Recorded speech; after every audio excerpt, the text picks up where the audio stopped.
एक जंगल के चारों ओर 4 गांव थे।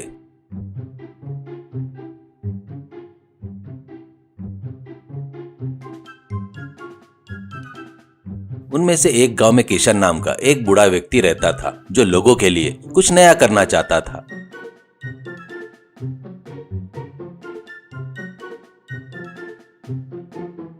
कुछ दिन पहले किशन शहर गया था और वहाँ उसने मंचूरियन का स्वाद चखा और उसे वो स्वाद बहुत पसंद आया, इसलिए उसने भी लोगों को स्वाद चखाने का फैसला किया।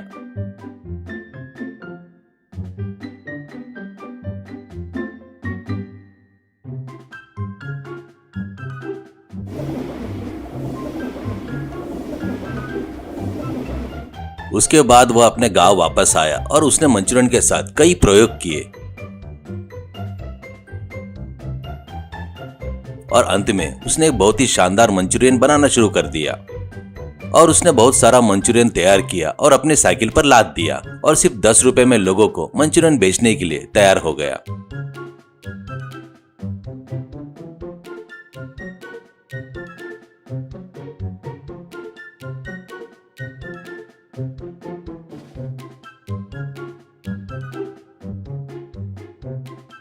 इस तरह वह बहुत कम कीमत पर घर घर जाकर साइकिल पर मंचूरियन बेचना शुरू कर दिया।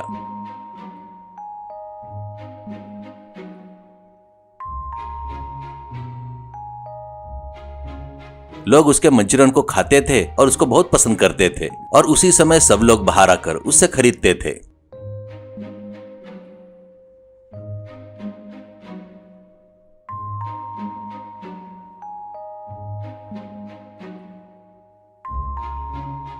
उसी गांव में जितेंद्र नाम का एक अमीर आदमी का भजन नाम का एक बेटा था। भजन बहुत ही घमंडी था। वह हर उस व्यक्ति को नीच दिखाता था जिसके पास पैसे नहीं होते थे। क्योंकि किशन के मंचूरियन का स्वाद अच्छा था, इसलिए वह हर दिन मंचूरियन के लिए उसके पास आता था।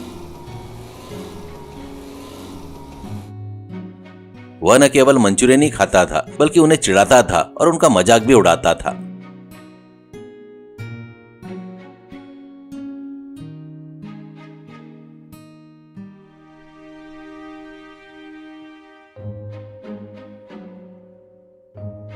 एक दिन जब भजन उसके पास आया तो किशन ने भजन से कहा, अरे बाबू, मेरे मामा जी के दूर के रिश्तेदार थे ना, उनका देहांत हो गया है। वो बहुत अच्छे थे बाबू। हमारे रिश्तेदारों के ग्रुप में खबर भेजी है कि उनका देहांत हो गया। मुझे समझ में नहीं आ रहा है कि मैं उनको क्या मैसेज भेजूं। क्या आप मुझे कोई सलाह दे सकते हो? यह सुनकर भजन ने मन में सोचा, इस बूढ़े आदमी को चिढ़ाना होगा, इसे ऐसे ही नहीं छोड़ना चाहिए।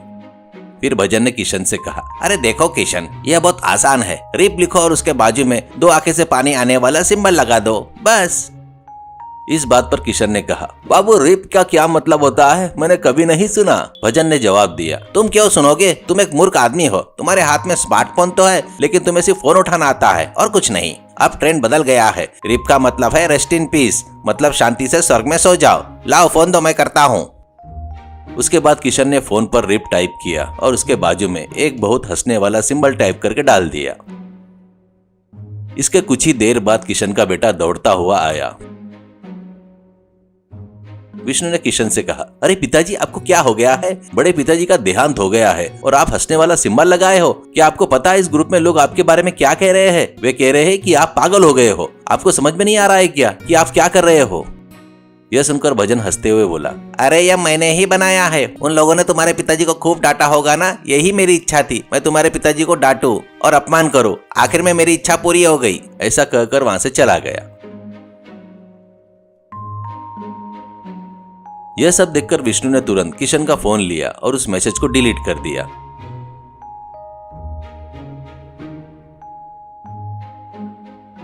फिर विष्णु ने किशन से कहा, भजन को बहुत ज्यादा चढ़ी है लगता है पिताजी। अगर इसे अच्छा सबक नहीं सिखाया जाए तो वो नहीं सुधरेगा। इस पर किशन ने कहा, बेटा, हर चीज का एक समय होता है। हमें हर चीज खुद करने की जरूरत नहीं होती है। अगर सड़क पर कुत्ता भौंकता है तो क्या तुम कुत्ते के पास रुककर जवाब दोगे? एक दिन भगवान ही उसका हिसाब करेगा। इस तरह कुछ दिन बीत गए। एक दिन किशन अपनी साइकिल पर मंचूरियन लेकर पास के गांव जा रहा था। उसके पीछे भजन भी अपने कार से जा रहा था। तब किशन धीरे धीरे जा रहा था तो भजन उसके पीछे हॉर्न बजाते हुए परेशान कर रहा था। जंगल के रास्ते में बहुत देर तक हॉर्न बजाता रहा। फिर किशन ने ध्यान नहीं दिया और आगे बढ़ गया। तभी एक पेड़ के पास एक गुरुजी दिखाई दिए, जिन्हें देखकर किशन ने साइकिल को किनारे पर रोक दिया। उसके बाद उनको नमस्कार किया। इतने में भजन कार रोककर उसके पास आया।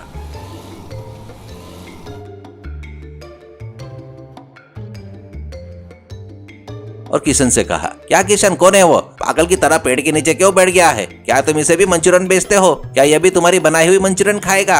इस बात पर गुरुजी ने कहा, मूर्ख बालक, धन के अहंकार में तुम्हें पता भी नहीं चल रहा है कि तुम क्या कह रहे हो। पागल की बातें करना बंद करो और यहाँ से चले जाओ, नहीं तो तुम्हें इसका परिणाम भुगतना पड़ेगा।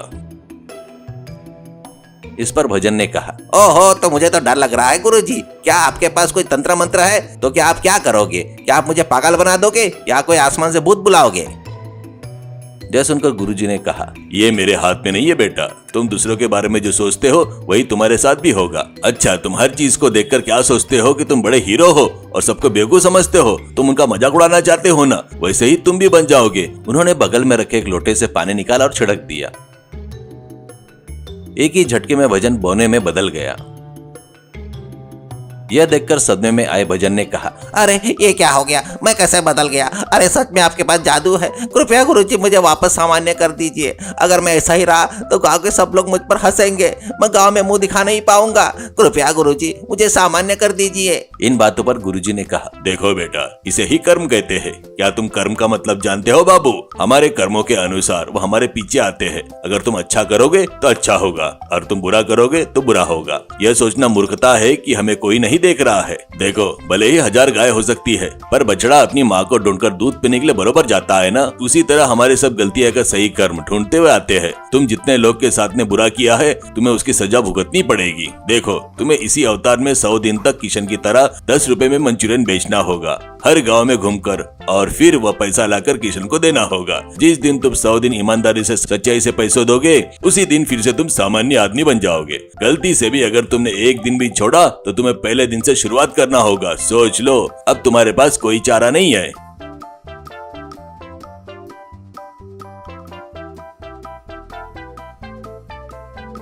भजन ने उस दिन से किशन की तरह 10 रुपए का मंचूरियन खुद साइकिल पर लेकर बेचना शुरू कर दिया। शुरू में लोग उसको देखकर हंसने लगे।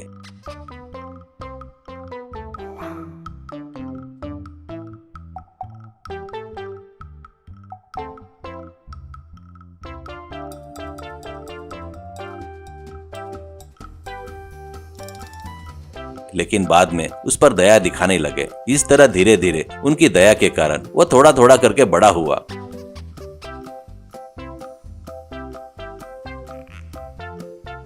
और 100 दिनों में फिर से पहले वाला भजन जैसा सामान्य इंसान बन गया।